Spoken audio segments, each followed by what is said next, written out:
Malam ini memenuhi permintaan Pak Noto lah. Pak Noto banyak Pak Noto usul kita mendiskusikan tentang sebenarnya sama Ajiwa ya Pak ya, bukan sama Bayamania ya, yang maunya Pak Noto. Daya upaya usaha, daya upaya keliling kita ya, dalam bentuknya hati kita ke keliling kita. Yeah. Nah, Ajiwa itu kan yang penting kita kerja bener.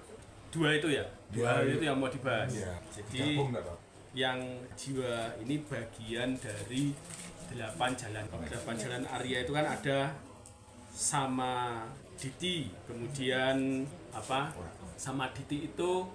Nah, sebelumnya saya sebelum masuk ke 8 jalan Arya. Kalau ngomong 8 jalan Arya itu pasti sebenarnya akan ngomong 4 kenyataan para Arya Satyani.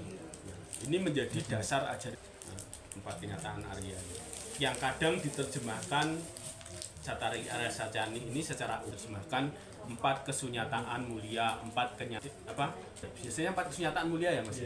Sebenarnya ini kalau boleh ngomong itu saya agak sampaikan korek, itu terjemahannya kurang pas. 4 kesunyataan ini enggak dapat makna 4 ya, itu catur 4. Kesunyataan ini enggak ada bahasa kesunyataan. Bahasa Indonesia juga enggak ada kesunyataan, silahkan cari di KBBI. Bahasa Jawa juga enggak ada. Yang ada sunyata, sunya atau yang artinya kosong. Sunya dari swabhawa. Itu kalau ngomong sunyata. Jadi kalau kesunyataan ini kita enggak sedang ngomong kekosongan, 4 kenyataan Arya ini. Saya akan menyebutnya 4 kenyataan. Jadi salah kaprahan kata. 4 mulia. Nah, apalagi mulia. Yang mulia yang mana? Ini juga pas. Yang tepat itu 4 kenyataan Arya. Sesederhana itu. Kenapa? 4 hal ini yang dimaksud adalah tentang duka. Ya kan? Hidup itu ya ngene iki, duka. 2, hidup itu duka itu ada sebutan gitu. Lalu duka itu bisa ditanggulangi. Yang keempat, menanggulanginya pakai 8 jalan. 4 kenyataan ini yang bisa ngerti cuma para Arya. Para Arya itu siapa? Mereka yang sudah selesaikan proses kesucian. Sotapana, Sakada, terutama Arahat dan para Buddha. Ini yang ngerti tentang 4 kenyataan ini dan benar-benar tuntas. 4 kenyataan Arya ini tidak bisa dimengerti dalam satu pengertian, satu Oh, hidup itu duka. Lalu nggak memuaskan, nggak pas, serba nggak pas. Saya dulu sudah jelaskan ini.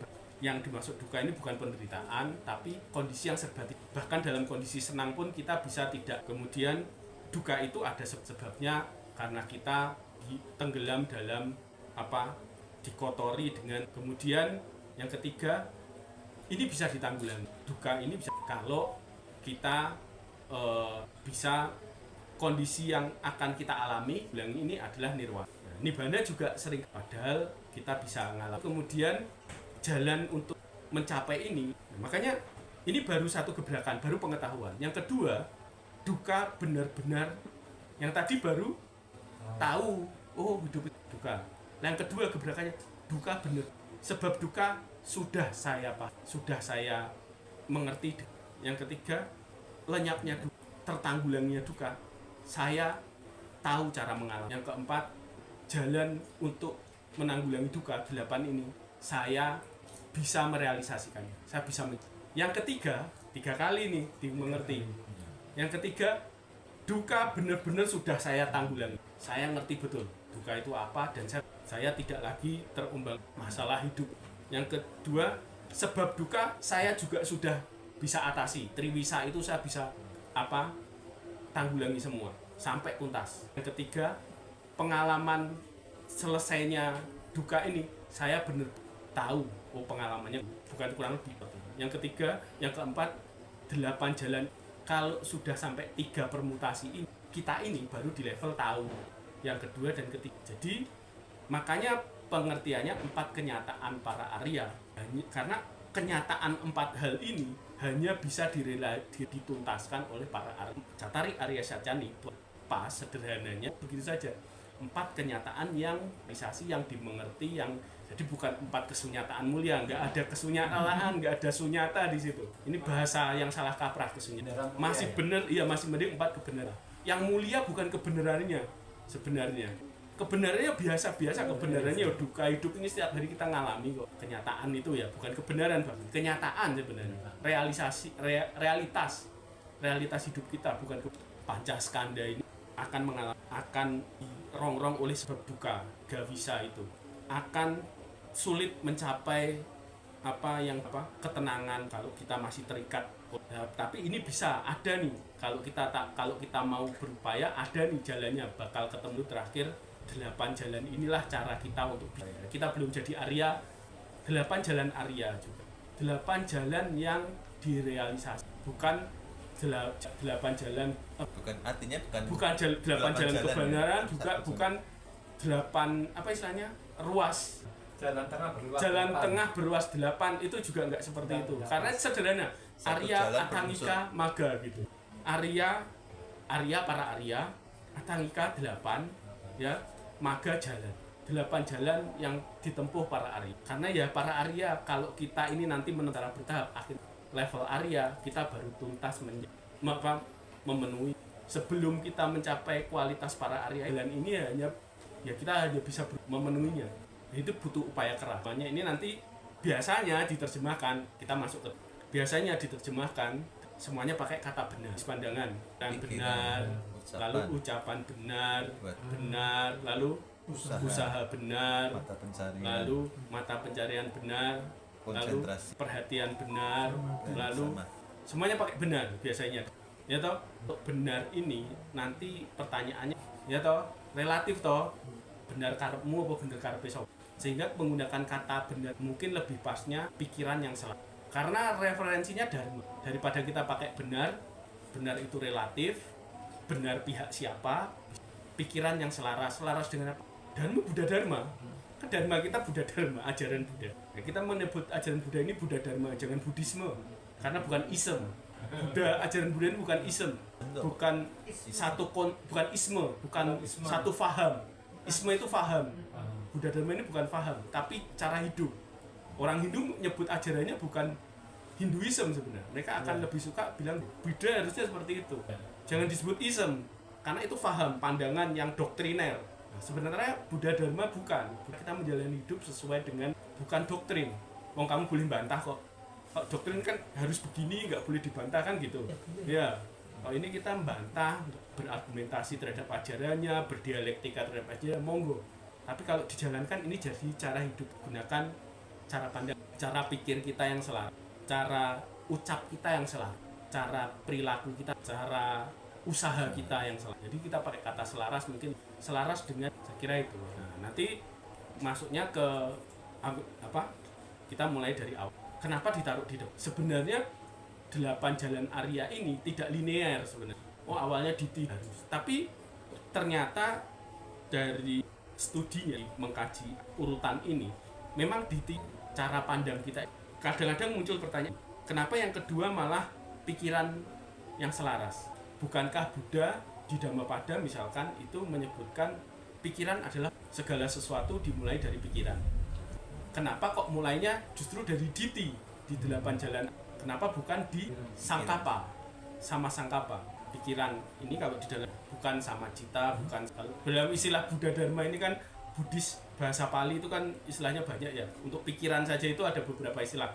Ada cita, ada mano, ada 8 jalan Arya. Ini sangkapa. Di 8 jalan Arya dipakainya bukan, karena kalau mano dan cita kata benda tunjuk ke misalnya pikiran, bukan hanya sebagai, tapi sangkapa ini sang itu menyatu, terarahkan, disatukan. Sangkapa, kapa itu artinya dengan kalpa ya. Pikiran yang diarahkan, punya motivasi, punya niat. Pikiran yang terarah. Beda dengan cita. Cita itu hanya kesadaran dilihat sebagai bahwa kita punya kesadaran. Udah seperti itu. Tapi ini dalam 8 jalan pikiran kita itu yang terarah gitu. Jangan jadi pikiran yang liar, yang tidak terkondisikan oleh cara kita cara pandang kita yang tepat gitu. Makanya kemudian samadhi itu diletakkan di cara pandang.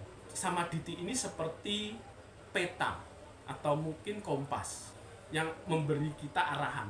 Sebelum bertindak, belum ngomong, sebelum mikir, kita udah punya nih arahnya, Gambarannya. makanya ya gambarnya kemana. Jadi kita harus punya cara pandang yang tepat dulu. Bisa kita pakai kata selaras, kita bisa pakai kata tepat ya. Kalau tepat ini pasti pas gitu. Atau kalau dalam itu benar, bukan bener.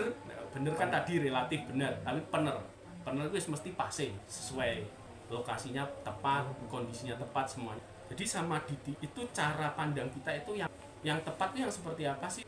Yang tadi, yang tidak dikacaukan oleh tidak dikacaukan oleh penolakan.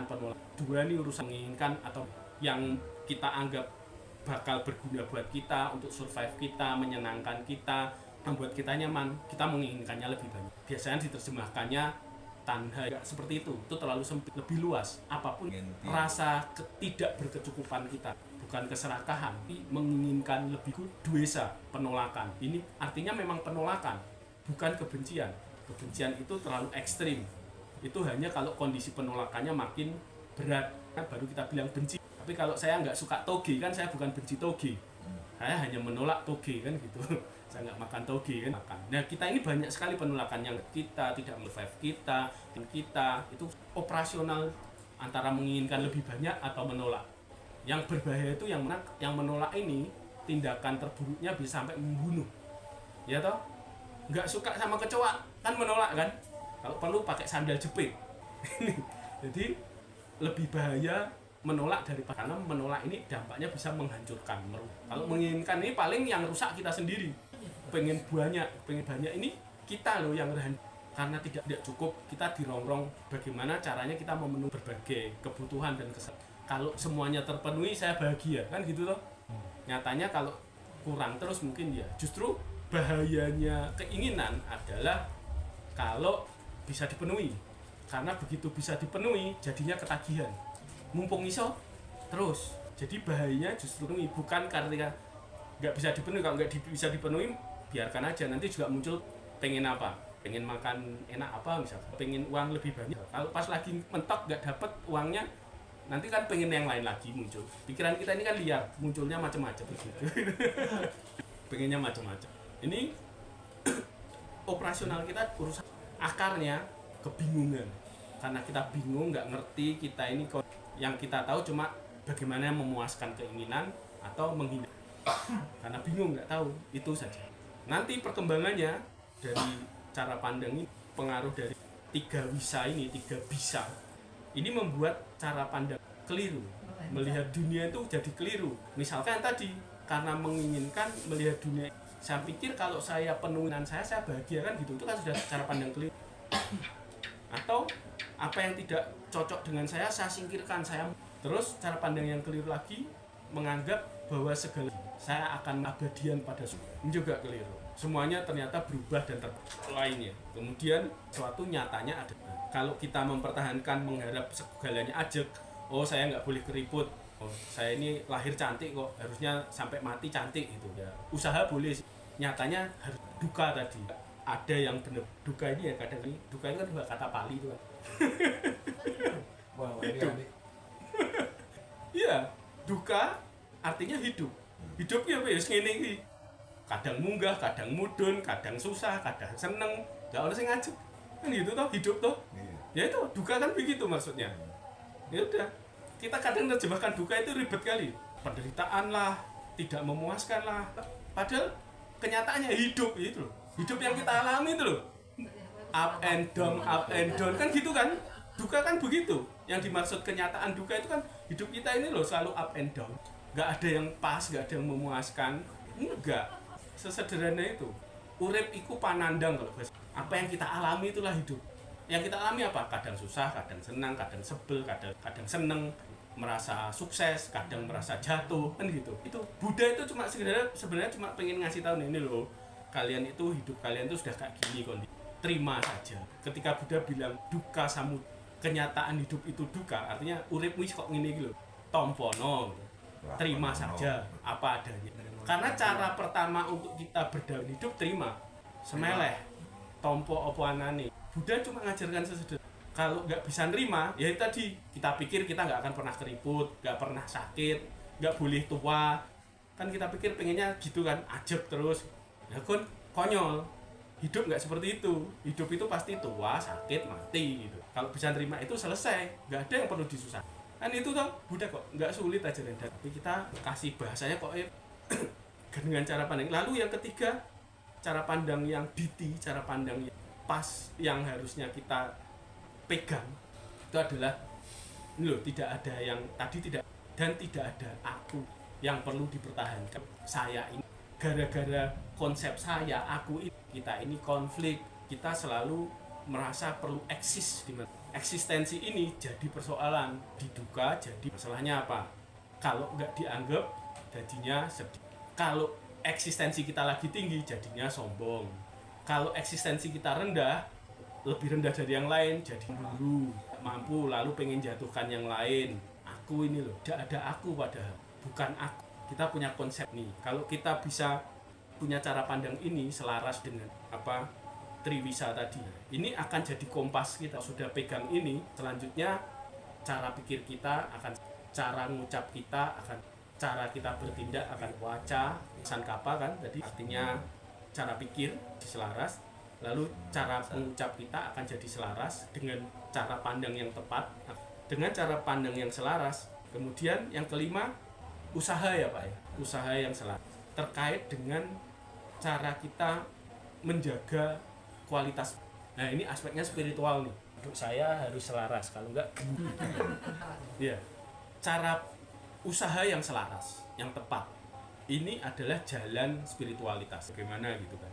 Ini kan cara wicaksono, arif, makin sebenarnya yang lebih pas akti adalah waskito. Awas, senantiasa bisa awas, ayem, tentrem, eling lan waspo. Kalau tidak mengarah pada ketenangan batin, Buddha Dharma harus arahnya spiritualitas kita adalah tentu bisa tenang dan damai. Tapi kan ya itu jadinya kecanduan. Ketenangan, kedamaian yang tanpa perlu, karena cara pikir kita selaras, cara ucap kita selaras, cara tindak selaras, nanti kemudian batin kita jadi ayem karena tidak punya beban. Orang yang tidak selaras ini kan lalu nanti biasanya jadi stres, urusannya belum selesai kan gitu kan. Iya. Contoh, cara mikir tadi lah misalkan, kita menginginkan apa yang berlawanan dengan kenyataan alam. Yang kita ini bisa sakit, harusnya memang wajarnya manusia itu. Terus kita ketika sakit kita nggak terima. Kok aku bisa kena kanker, sakit gini? Saya kan banyak berbuat baik gini. Kan nggak menyadari bahwa kondisi alam kita itu perubahan. Kita ini objek perubahan. Bisa jadi sasaran penyakit apapun. Kenyataan itu harus diterima dulu.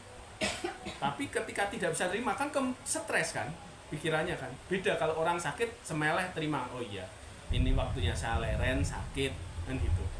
Saya berarti butuh istirahat, badan saya harus dirawat kan gitu.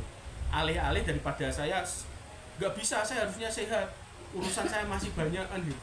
Kan nggak terima toh. Pikiran yang nggak terima ini kan membuat menderita berkepanjangan toh. Karena bertentangan dengan kenyataan alam kan gitu. Kenyataan alam harus membawa kita sakit ya sakit. Itu daya upaya ya? Iya, nanti kita sampai ke sana. Nah ini cara pandangnya. Iya, itu karena nggak nerimo. Kakuati itu ada ekspresi dari tidak nerimo. Tidak puas. Kalau dampak dari hukum alami. Nah, itu kan masuk upaya pada. Bukan. Udah. Berobat itu lain urusannya dengan cara sikap kita loh.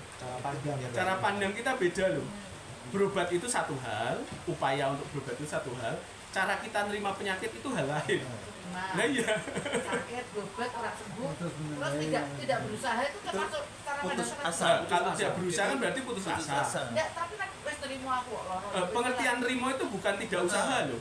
Nerimo tetap. Nerimo itu artinya bahwa saya bisa sakit. Wajar saya sakit, saya bisa sakit itu nerimo satu hal. Berobat itu lain cerita. Sembuh nggak sembuh adalah realita. Nah. Ini mengalami apapun yang terjadi, aku berusaha sebaik mungkin. Kejadian sembuh ya syukur, nggak sembuh memang alami gitu untuk terima. Jadi itu loh. Jadi ini ada konflik batin. Jadi ketika kita berusaha untuk sembuh, ada kemungkinannya nggak sembuh kan? Oh, banyak. Nah ya makanya itu loh. Jadi harus siap dengan konsekuensi bahwa hidup ini mau usaha kayak apapun bisa saja kita nggak sembuh. Begini Pak, terus ya Pak ya. Ya. Jadi sakit, berobat itu kan bermacam-macam. Pasrah. Enggak, saya memilih tidak minuman herbal. Termasuk benar apa enggak? Ya boleh saja, asal tahu konsekuensinya kan. Loh, iya, Ya, hidup itu tetap cuma sembuh itu. atau mati itu Pak? Iya. Ya sudah. Oh, Ya tapi sudah. itu kan termasuk juga berusaha. Iya, Pak? iya, iya. Oh, oke. Iya. Yang penting hidup di dalam Buddha Dharma ini kan sampean tahu konsekuensinya, sampean siap menerima konsekuensi. Mau apapun itu, maupun termasuk saya nggak perlu apa-apa lah, saya tak diem aja. Itu kan tahu konsekuensinya kan. Ya, tompo gitu. Tapi termasuk tidak berusaha enggak? Kalau merasa bahwa ini usaha saya cukup sampai segini kan itu usaha juga. Oh, oke. Tapi kan sing diem saja itu termasuk tidak berusaha. Nah, kadang-kadang orang ada yang milih diem ya, ya Iya. memang itu pilihan hidup dia, Iya. dia tahu konsekuensinya nggak apa-apa. Kan saya tak minum ini Iya. makanan herbal saja. Iya, iya, iya. Sayur-sayur Itu kan berarti saja. nggak diem kan? Ada usaha tapi batasan sesuai dia, Iya, kan iya. gitu. Oh. Ya udah, itu bukan diem namanya, itu usaha juga. Nah, misalnya Ya, yang bedanya kan gini, yang tadi yang kita permasalahkan bukan soal usahanya, Bu. Setelah ngambil pilihan itu masih ngresulo, Oh. stres gitu ya. masih stres. Oh. Kan berarti tidak konsekuen toh. Nah, apapun yang sudah kita ambil konsekuen. Itu jadi kita ayem gitu. Batinnya tetap damai terus. Ini tetap damai apapun kondisinya. Masalahnya kita kan sering gitu tuh, sudah ngambil keputusan lalu nggak konsekuen, masih kemerungsung, mikirnya nuntut yang lain-lain kan gitu, masih nggak terima. Itu loh, urusannya lain kan, antara cara pandang kita sama tindakan kita ini kadang nggak selaras. Nah ini ke usaha tadi. Kalau usaha yang secara untuk pertumbuhan spiritual itu ada 4. Yang satu mencegah apa-apa hal kondisi yang belum kondisi yang tidak mendukung pertumbuhan batin, yang bisa merusak bahkan dicegah jangan sampai muncul. Yang sudah muncul diperkuat. Jelek. Yang jelek, kalau ada yang muncul yang jelek, yang merusak, yang merugikan kondisi batin kita, pertumbuhan spiritual kita, cut, putus segera. Kalau yang ketiga, menumbuh kembangkan hal-hal yang baik, yang bisa mendukung pertumbuhan itu, meditasi, menjalankan sila, banyak melakukan kebajikan, belajar dharma. Nah, ini diusahakan ditumbuh kembangkan. Yang sudah biasa kita kembangkan, dipertahankan, bahkan ditingkatkan. Belum ada kita tumbuhkan. Iya, tadi kan yang pertama. Kayak misalnya biasanya tidak main meditasi, kita ngerti meditasi ada manfaat, kita usahakan untuk. Jadi ini aspeknya yang usaha atau daya upaya benar, bisa pakai daya upaya. Tapi kalau upaya saja enggak.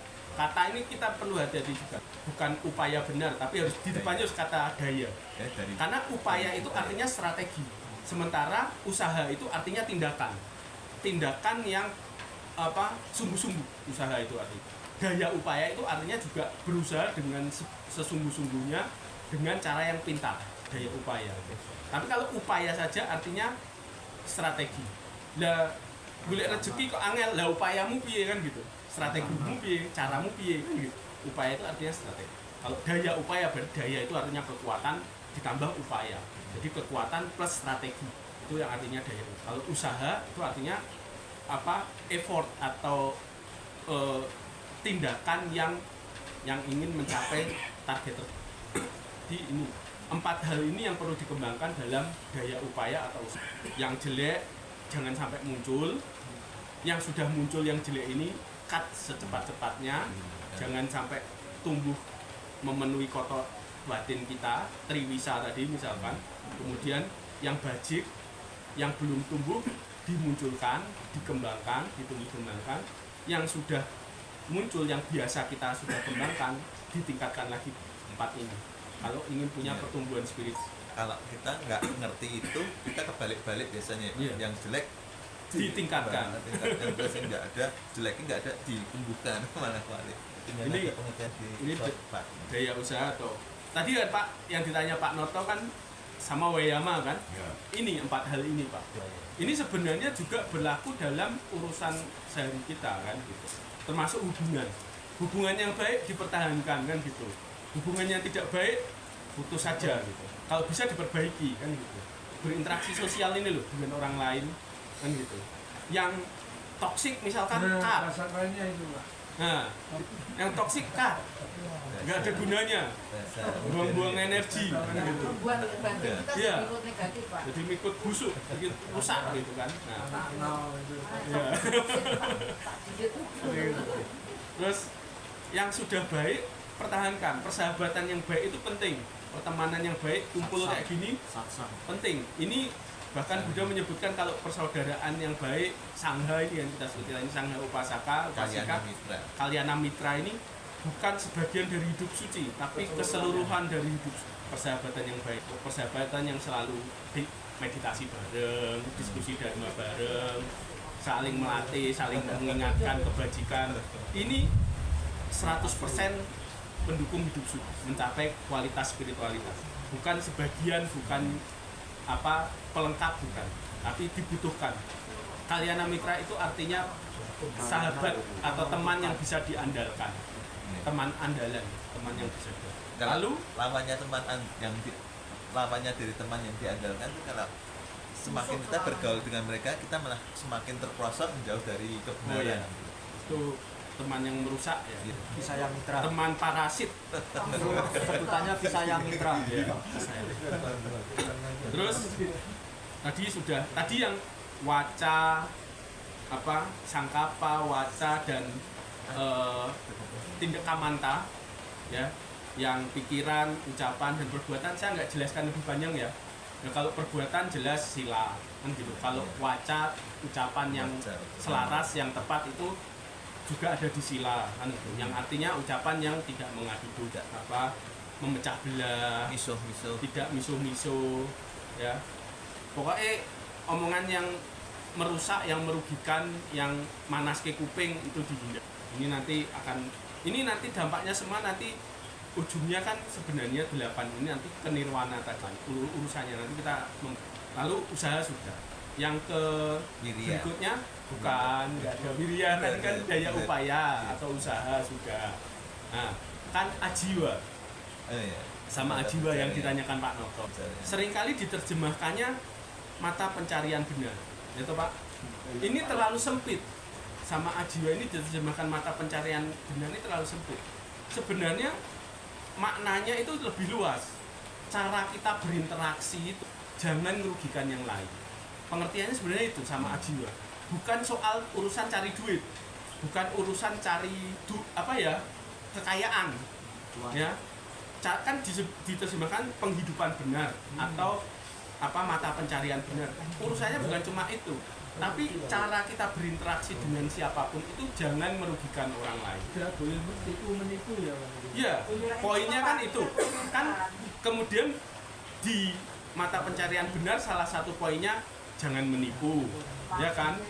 Jangan mematikan yang lain, kan gitu.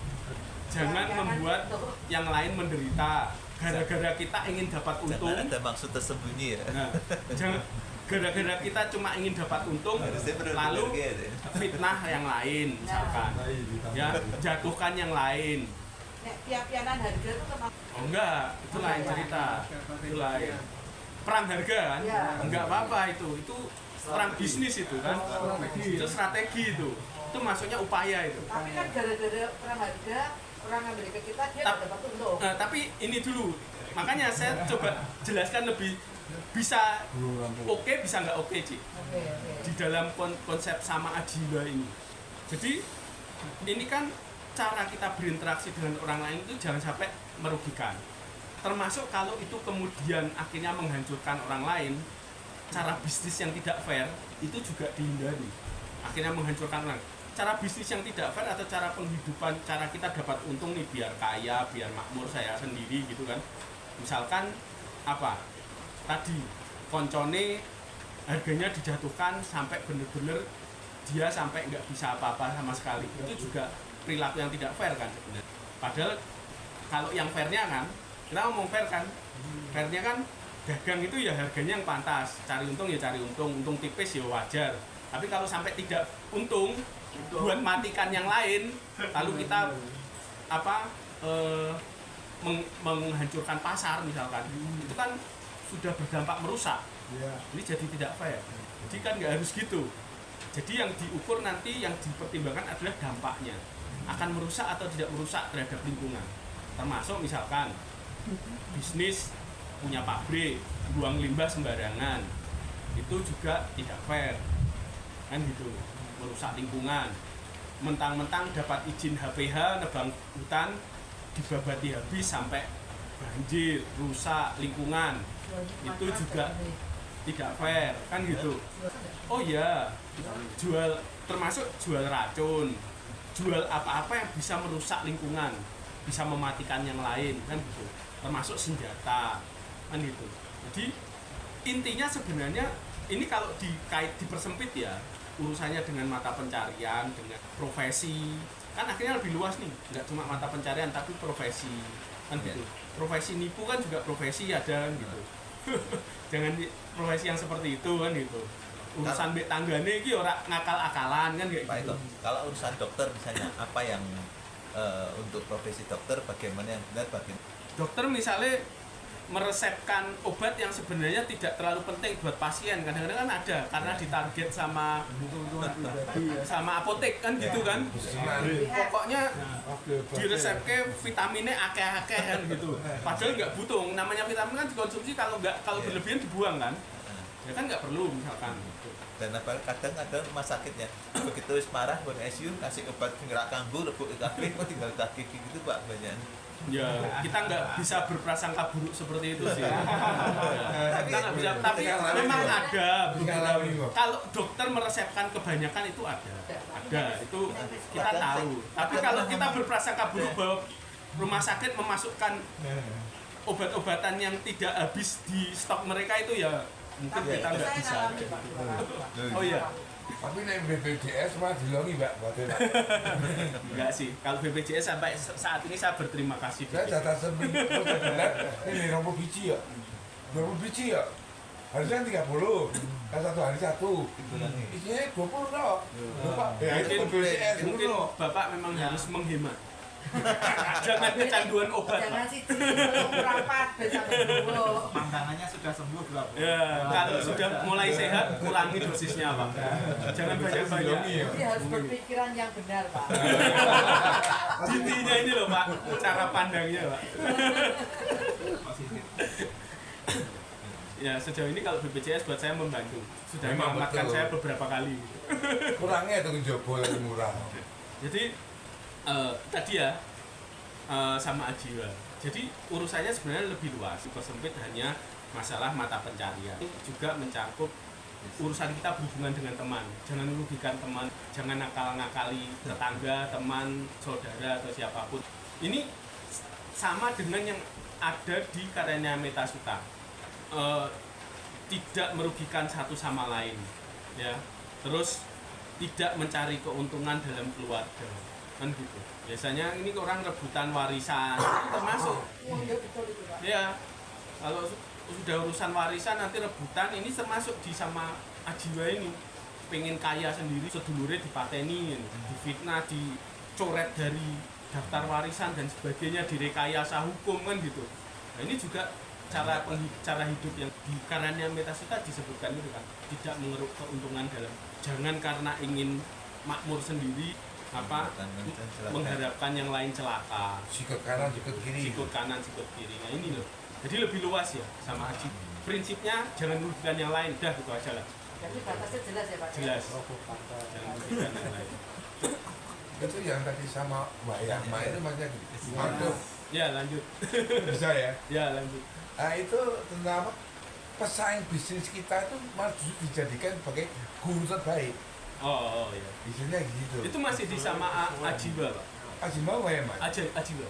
Jadi kita belajar dari Penghidupan yang benar ini kan. Nah, Ya, belajar dari kelebihannya dia, kita tiru yang tidak benar. Iya. Gitu. Iya. Jadi kita tidak boleh musuh itu harus dihilangin ya. Jadi kita belajar dari dia. Iya. Tapi cara hidup yang benar ini kan selain tidak merugikan yang lain kan juga bagaimana kita sendiri hidup yang selaras toh, tidak punya beban dalam persaingan. Yang artinya kalau tidak punya beban dalam persaingan, jangan banding-bandingkan diri kita dengan yang lain. Karena membanding-bandingkan itu urusannya, kalau kita merasa unggul jadinya sombong, kan gitu. Kalau kita merasa lebih tidak mampu jadinya rendah diri lalu iri hati, kan itu. Nah ini harus dirubah ini cara pandang ini. Seandainya Ya. teman kita sakit, saya makan obat tertentu sembuh, kemudian saya rekomen makan obat ini, ternyata malah tambah parah. Itu gimana? Ya, orang yang disarankan waktu konsumsi sudah tahu kan ini. Ini kalau buat saya sehat loh. Nah, Siapa tahu kalau buat kamu sembuh gitu. ya. Terus diminum, ya kamu kan kamu itu kan tanggung jawab pribadi sudah sebenarnya. Loh, Berani itu, Pak. ngambil, nggak salah kita. Kita kan niatnya untuk baik kan. Ya. Penyakitnya jelas sama kok. Ya. Kan tapi obat itu kan cocok-cocokan toh. Jangan merasa bersalah gitu.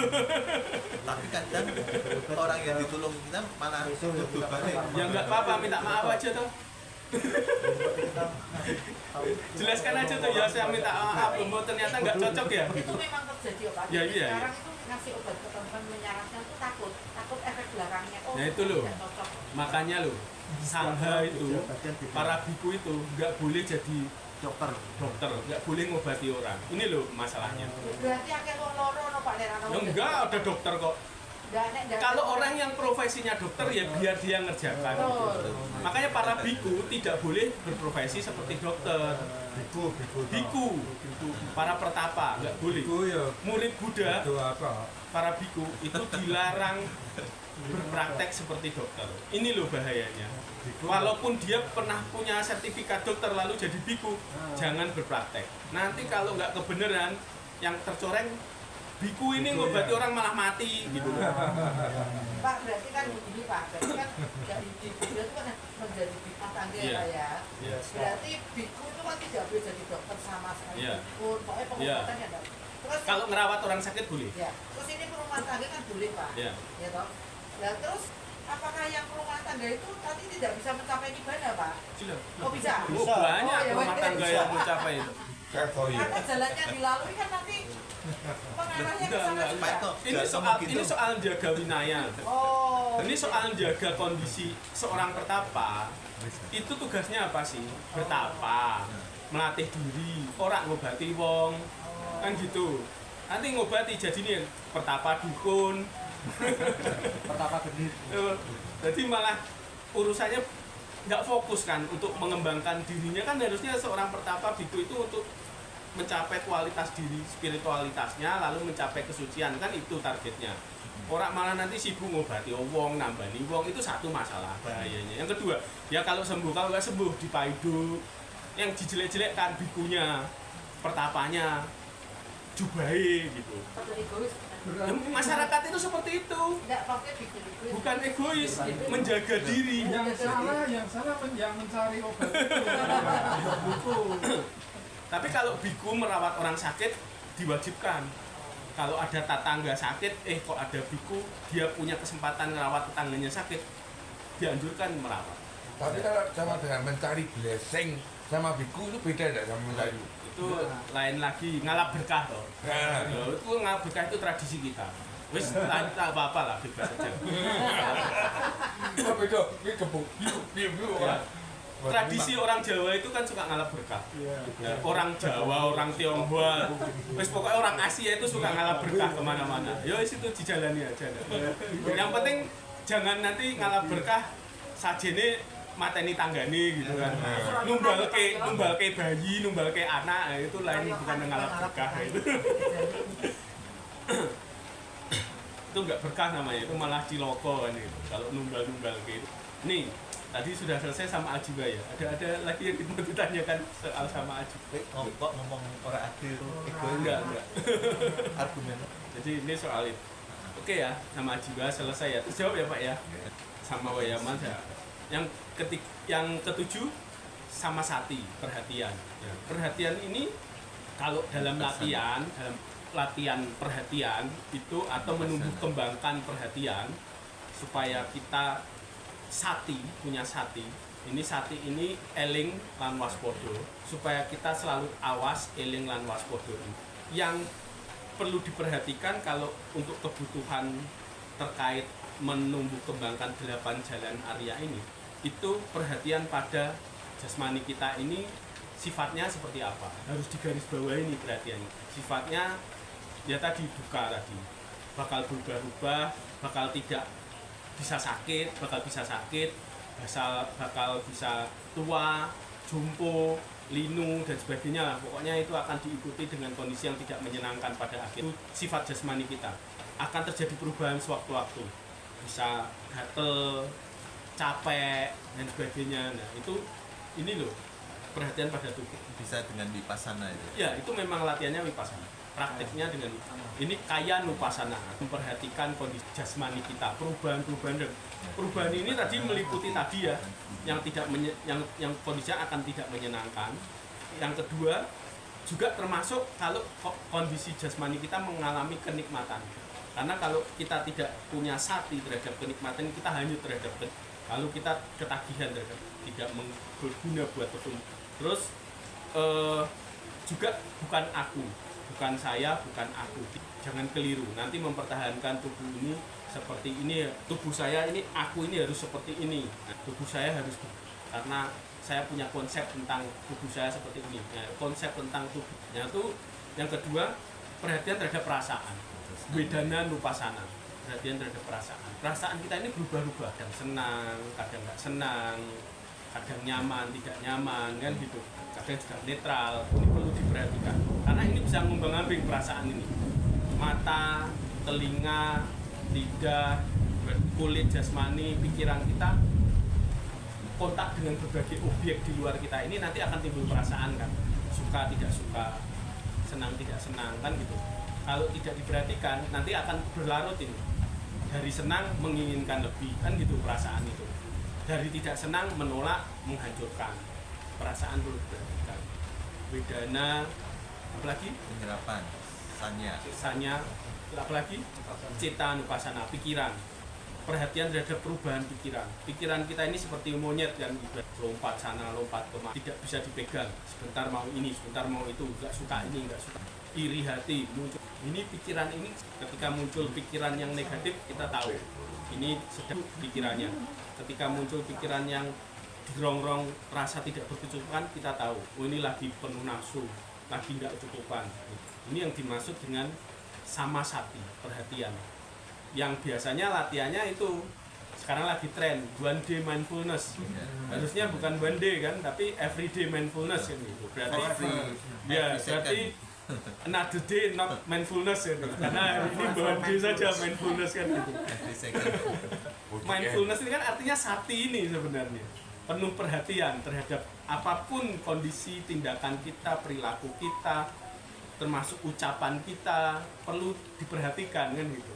Jangan keluarnya yang sembarangan kan gitu. Jadi perhatian ini penuh perhatian ini luas sebenarnya yang perlu tindakan keseluruhan dari mulai pikiran, ucapan sampai eling lawas podo. Eling bahwa kita ini kondisinya ini selalu harus hati-hati. Kalau orang ingat jalannya kemarin kecocok di mana lalu dihindari kan gitu kan. Eling itu seperti pikiran saya kalau pikiran buruk ini bakal bikin penderitaan ini. Hindari kan gitu. Yang dimaksud eling seperti ingat mental kita yang bisa merusak yang muncul itu apa? Seperti kita ingat ketika jalan di mana ada paku kita hindari. Ini yang dimaksud perhatian. Tapi kita seringnya enggak karena sudah kebiasaan dianggap ya biasa aja kan gitu. Sudah pernah ya enggak apa-apa gitu. Dimaklumi gitu. Nah, itu kan kebiasaan kita seperti itu, bukan eling tapi membiasakan. Kebiasaan buruk akhirnya tidak pernah dirubah tapi dianggap biasa karena tidak eling tadi. Yang sanya itu Mencerap. Persepsi. Kita kan suka mempunyai persepsi kan gitu. Setelah kita melihat sesuatu lalu kita berpersepsi kan. Ya mengolah pikir lalu punya pendapat tertentu terhadap itu kan gitu. Biasanya ini nanti ikut ditinya tadi. Diti kita ikut-ikutan nih pandangan kita, cara pandang kita ikut. Kalau cara pandang kita nggak selaras, nggak bener, persepsinya ngaco. Melihat sesuatu itu keliru. Cara pandang kita jadi keliru. Persepsi ini kan setelah kita melihat sesuatu, misalnya saya melihat Pak Chandra. Pak Chandra ini orangnya seperti ini hanya karena saya baru belajar sesuatu Kwamia misalkan bisa baca raut muka misalkan gitu kan. Lalu saya punya persepsi bahwa Pak Chandra pasti orangnya begini kan gitu. Itu udah saya olah pikir kan. Nah, ditambah cara pandang saya yang keliru misalkan bahwa orang yang begini-begini pasti begini kan gitu. Nah, lalu kita menjudgment orang, ini persepsi. Oh, Ya, ngejudge. Persepsi ini akan menimbulkan judgment nanti. Gitu, Ditinya, ya. Oh. Kalau keliru, bahaya. Itu, ya. Orang, ya. Nah, jadi gitu. Cara pandang kita tadi, kebiasaan cara pandang kita ini kalau biasanya melihatnya negatif, lalu melihat segala sesuatu kan negatif. Persepsinya diolah-olah tetap jadinya negatif. Bahaya gitu. Ini akan jadi dasar yang keliru. Terus sekarang itu kan yang salah Pak. Yang benar sih. Nah, yang kalau sama melihat Chandra loh maksudnya. Oh ya, sama. Oh, kalau yang benar melihat Chandra itu sunya. Tidak ada Chandra. Udah, terus Chandra itu tidak fix seperti ini. Dunia yang menungso ya kudu. Chandra itu nggak pernah seperti ini. Persepsi saya, apapun kata saya tentang Chandra pasti tidak benar. oh no. Iya. Oh, ya. Jeneng Oh, gitu murah ya? Chandra. Iya. Kalau saya bilang, oh Chandra ini jelek, jelek itu relatif toh. Ya. Jelek itu Bagus menurut juga, saya kan, bagus juga. iya. tapi. Bagus juga belum tentu, Betul. kan gitu. Judgment ini semuanya tidak tepat, pasti keliru. Saya berpandangan, oh kok Chandra tuh juga salah juga. Paling tidak berpikiran buruk sih. Oh. Ngeyemi. Gini. Tapi kan aku pengen ngerti cara ini berpikir Iya, benar. Makanya Vipassana itu non judgment ya, Pak. Iya. Yang dibutuhkan non judgment, Bu. Cara pandang yang Tidak benar. menilai. Tidak menilai apapun. Karena kalau kadang-kadang ya Bu ya, oke lah. Tadi Ibu bilang, oh Pak Chandra orangnya baik. Nanti suatu ketika Pak Chandra bikin salah, kecewa. Iya pas. Oh salahnya tapi kan pas kui Pak, tidak sepanjang hidupnya dia Iya, salah. tapi bisa saja karena harapan kita tinggi bahwa dia orang baik, kok nyebelin ternyata, kecewa. Lebih baik dari awal no expectation. Iya. Kan, wah, no, Iya. no. Nah itu loh. Bukan Tapi ternyata. kan betul Pak. Betul, Realitanya betul. memang Tidak itu selalu salah. benar dan juga tidak Iya, selalu salah. makanya jangan punya cara pandang yang fix terhadap segala sesuatu. Segala sesuatu itu Ini sunya. pencerahan, Pak. Sunya artinya Pencerahan. tidak pernah pasti seperti itu. Berarti mencintai orang tidak 100% Pak ya? Betul. Harusnya mencintai itu kan bentuk keterikatan ya. Iya betul. Bentuk keterikatan ya. Yang abadi Tapi itu bentuk cinta yang benar itu kan mengharapkan orangnya bahagia. memberikan ya, Iya. Pak. Lebih ke Kalau memberikan. kalau I love you because you give me this. Nah. Because you love me berarti itu bukan cinta. Itu pamrih. Nah, itu transaksional. Tapi kalau cinta harusnya apapun kondisimu, mau kayak seberapa pun nyebelinya, sesumpek apapun, saya tetap mengharap kamu bahagia. Itu cinta. Kira, Pak. Itu kan Orang bisa ono pamrih, dipasangkan. gitu. Jadi tidak tapi kan bisa dipasangkan. Sejak ini kok jangan sudah tidak pernah geger ke bojone. Oh iya gitu. Yang masalahnya nggak geger, bojone dianggap raono gitu. Sunya bukan berarti nganggep raono gitu. Ini sunya setuju raono. Salah ya, Pak. Persepsi itu ya salah ya. Melaku ditabrak. Kalau kita berpandangan sunya bahkan karma pun nggak ada atau Pak? Oh iya. Ya memang. Iya. Waduh. Iya. Loh, untuk level itu juga Artinya pasti tidak sudah- melekat, tidak terikat pada konsep itu. Ya. Tidak terikat dengan konsep sosoknya. Kalau terikat kita nanti akan kecewa. Asli kalau urusannya terikat dengan apapun, entah itu terikat yang menyenangkan, terikat yang tidak menyenangkan, pasti kondisinya kita tidak. Semuanya kan berubah, Pak. Nah, makanya landasannya makanya butuh itu tadi, anicca, dukkha, urip itu bakalnya nggak kuat. Harus disadari dulu dari awal. Semuanya pasti berubah dan nggak ada sayanya. Kalau ini jadi segel kita ngelihat segala sesuatu, moga-moga nggak pernah susah. Tapi kan susah nih. Kita punya susah untuk bisa punya segel ini Oh, untuk iya. apapun kan, gitu kan. Butuh perjuangan yang berat. Butuh kebiasaan kan, membiasakan kan. Nah, Tapi kok ada forsil ya? iya. Itu ada di Ya nanti, untuk- karena pada akhirnya yang kita butuhkan urip ayam tentrem, damai yang sejati kan, nibbana kan. Yang terakhir tadi samadhi, yang ke-8 kan konsentrasi. samadhi atau semedi, atau ada dua kan kalau prakteknya samatha artinya ketenangan kan gitu, mencapai kondisi kedamaian. Yang kedua vipassana artinya ngerti kenyataan apa adanya. Sebenarnya itu vipassana. Ketika kita ngerti kenyataan apa adanya baru kita merealisasikan nirwana. Kenyataan apa adanya itu istilahnya kalau yata buta darsana, melihat apa yang ada. Darsana itu bukan yata. bukan Pepsi. Iya, bukan melihat dengan persepsi, bukan melihat dengan tapi saonone apa sih? tanpa distorsi tadi Sunyata, tanpa persepsi, tanpa distorsi, tanpa ekspektasi. Kalau kita tidak terikat apa-apa, harapannya lebih mudah. Tapi enggak, nanti jadi biku ternyata butuh lain-lain. Ternyata juga ada masalah juga ya, Ada Pak, ya? masalah juga. Oh, berarti tidak ada yang Jadi bukan soal badan kita mau jadi apa, tapi ini loh yang dikondisikan, cara pandang, cara pikir itu loh. Makanya dari awal kan di Buddha tekankan cara pandangmu yang diperbaiki, bukan pakaianmu, bukan kamu meninggalkan kehidupanmu, lingkunganmu, cara pandangmu loh, cara pikirmu loh, cara omongmu. Karena kalau kamu ngomong nanti bisa jadi masalah. Nah, yuk enggak ngomong yang seperlunya, yang patut, yang tidak nanti jadi beban masalah kita, yang feedbacknya ucapan kita jadi masalah. Kan gitu. Berarti kalau saya berpikir seperti itu, Nibbana juga ada di sini ya, Pak? Ada di situ. Kalau 8 ini selesai dijalankan, kan tujuannya damai sejati kan Nibbana itu. Artinya Nibbana itu dijelaskan dalam sutta aloba, adosa, amoha kan itu kan.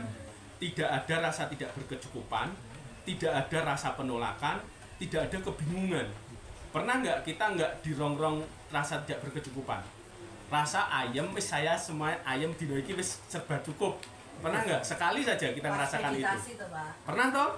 Nah, pernah nggak dalam satu ketika saya kondisinya juga tidak pernah menolak apa-apa, tidak sedang benci, tidak sedang nggak pengen ini, nggak pengen itu, pokoknya lego lah. Pernah. Kan gitu kan? Pernah nggak kita nggak bingung sama sekali? Hari ini saya clear, nyaman, hidup saya nggak ada yang saya khawatirkan dan saya bingungkan. Pernah. Kalau pernah ngalami 3 ini, Nibbana berarti pernah. Cuma masalahnya nggak konsen. Ngicipi berarti. Nggak konstan, nggak konsisten. Sebentar-sebentar. Nah, Buddha operasionalnya ngalami ini setiap waktu. Walaupun penderitaan masalahnya macam-macam, walaupun kadang ya kakinya sakit, boyoknya pegel, tapi kondisi kedamaian ini selalu konstan. Dan orang seling pikir Buddha tidak ada karma buruk, karma baik, padahal kan keliru Pak, karma. Ya, ternyata kan katanya Buddha masih nerima dampak-dampak minornya dari karma yang berat zaman. Tapi dampak karma buruk itu tidak mempengaruhi batinnya jadi stres, jadi kekurangan. Iya, semeleh tetap apapun. Nerima tok tuh Nibbana loh, Pak. Iya. Semeleh itu Nibbana. Nol kudul. Makanya dan meditasi yang paling oke kan sebenarnya itu kan menyadari kita nerimo semuanya. Kan nggak gampang. Masalahnya nggak gampang. Termasuk nerimo waktu duduk kok gatel kita nggak nerimo loh. Geringgingan kita jengkel, aduh pegel. Oh, saya kok meditasi pengennya 2 jam kok baru 10 menit sudah kemerungsung gitu. Nah, udah nggak nerimo kan gitu kan. Nah, tapi kan sempat merasakan 5 menit pertama tuh Nibbana. damainya kerasa kan. Damainya kan terasa, Pak. Ini loh, kita kan nggak bisa akses damai ini panjang setiap saat kan. Sepanjang hari kita nggak. Tapi kan berarti bisa toh. Hanya saja kita belum bisa sampai ke situ. Ini loh maksudnya.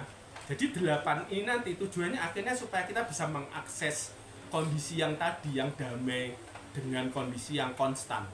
Cara pandangnya yang selaras.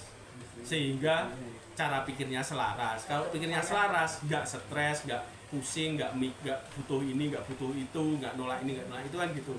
Ucapannya juga jadi pas, karena ucapan berdampak ke kita sendiri kan gitu. Kalau tidak tepat kan gitu. Kalau ucapan kita selaras, nggak ada yang mengganggu kita dari tindakan kita. Kalau selaras, nggak ada yang dirusakkan dari tindakan kita. Kan dampaknya nggak ada balik ke kita yang bikin kita menyesal, bikin kita gelisah, kan nggak ada. Usaha, tindakan, berinteraksi dengan orang lain nggak pernah merugikan yang lain, nggak pernah konflik sama yang lain. Kalau dirugikan ya ditompo, semeleh, kan selesai, kan gitu. Akhirnya kan damai ini tujuannya sampai ke sana loh. Lalu perhatian, jangan sampai kejebak perhatian kita keliru, melenceng. Lalu semedinya tepat. Semedi ini kan tadi balik lagi anicca dukkha anatta, menyadari bahwa segala sesuatunya tidak ajeg, ya tidak bisa kita pertahankan, segala sesuatunya berubah, maka saya harus ya terima. Memang badannya kayak gini, harus kram. Kalau kita kemerungsuk, waduh kok kram toh, padahal saya lagi asik-asiknya loh, baru mau tenang ini. Nah, kemerungsung malah pikirannya. Kan soal yang satu yang apa ya? anicca Ya, ya. berarti kan waktu meditasi kita merasa Ini perubahan. oh ini akan hilang. Iya, kan akan ya? hilang juga. Oh. Termasuk Kalau diteruskan termasuk ya, dari kondisi yang nyaman jadi tidak nyaman itu kan juga Ya, itu perubahan. juga perubahan. Iya. Semua berubah, ini harus disadari. Bukan aku. Bukan Oh, aku. rasa sakit ini bukan saya. kakiku. Iya, bukan kakiku, cuma kaki, cuma rasa sakit yang ada. Oh, gitu. Bukan saya yang sakit. Tidak persepsinya. Iya, persepsinya bukan saya yang sakit. Oh. Nggak perlu ada pikiran saya yang stres. Oh. Nah, Berarti terus pandangannya ya hanya pengalaman sakit oh, saja. pengalaman sakit yang hilang. Iya. Tapi Ya tidak pokoknya apa. yang ada cuma pengalaman. Oh. Nggak perlu ada sayanya yang ngalami. Yang ada cuma pengalaman Itu sakit. saya belum bisa. Nah, semua orang nggak gampang Bu ini. Bahkan yogi yang sudah bertahun-tahun pun belum tentu bisa Tapi langsung kalau ngerti. ngalami saya pernah. Nah, tapi kalau aku ini yang paling susah. Ya itu saya. Orang yang sudah latihan meditasi bertahun-tahun bisa menghilangkan aku. Pasti selalu ikut. Boleh enggak naik meditasi ya kayak Kok Chandra boleh. Ya nggak apa-apa. Enggak, itu ada pandangan aku lagi, sosok lagi, sosoknya Oh, Ko gitu. Chandra. Nggak, Iki maksudnya jadinya contoh. kender, Pak. Maksudnya dipindah ke gerinya. Bukan. Maksudnya tadi kan Enggak. oh, hanya perasaan sakit loh. Iya, yang ada hanya perasaan. Oh, lah kan kok Rasa perasaan ya? hingga perasaan. Yang ada hanya pengetahuan, yang ada hanya pengalaman, yang ada hanya perasaan, yang ada hanya pikiran, tapi tidak ada aku yang merasakan. Akunya yang memang beneran Tidak ada, susah. iya kan? Kan selalu diikutkan akunya. Kalau mau berbuat baik selalu diikutkan saya yang berbuat baik kan gitu. Pak, ini kan contoh-contoh dari pada saat meditasi, padahal meditasi juga Iya, itu. padahal Berarti nibbana tidak Sehari-hari ini berinteraksi dengan orang lain tidak bawa aku ini kan nggak mungkin. Selalu bawa aku. Sebenarnya aku ini berguna hanya urusannya kalau berinteraksi dengan memang gitu. Karena butuh, kalau nggak nanti kacau juga. Urusan duniawi ini harus ada akunya kalau interaksinya sama orang lain. Tapi kalau sudah kontemplasi ke diri sendiri, sadari Iya. itu nggak ada itu kan. Termasuk ketika kita pemberian itu kan dampaknya ke aku, akunya nggak perlu ikut gitu. Yang diberikan juga nggak perlu dihitung, itu nggak ada objeknya, itu juga nggak ada. Yang diberi juga nggak perlu ada. None, makanya. Iya. Bang tuh mana siapa? Paling tidak kalau sidik kan nggak ada ketahuan ya Pak ya. Ya. Lah itu Aman gitu. Itu nilainya kan berarti ada akunya Pak. Iya, Ya. ada. Nah ini kan cara aman, akhirnya selamat loh. Paling tidak dengan cara nonem selamat. Nonem. Selamat dunia akhirat. bukan titik none. Jangan nonem semua makhluk. Iya semua makhluk. Jadi itu ya targetnya 8 ini merealisasikan 8 ini pada akhirnya kan nibbana operasionalnya akhirnya kedamaian yang sejati yang tidak lagi dirongrong rasa tidak cukupan, rasa penolakan, kebingungan, loba dosa moha ini nggak ada lagi ya udah pasti sesederhana itu nggak mikirkan nibbana muluk-muluk. Hanya bayangku tuh, oh, aku harus Sudah dekat ya Cik ya nibbana ya? Lah kan pernah Sekarang. mengalami di meditasi. Berarti sudah mengalami sutamaya panya nih. Iya.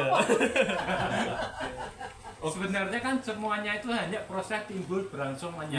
iya. Ya. Prosesnya itu aja.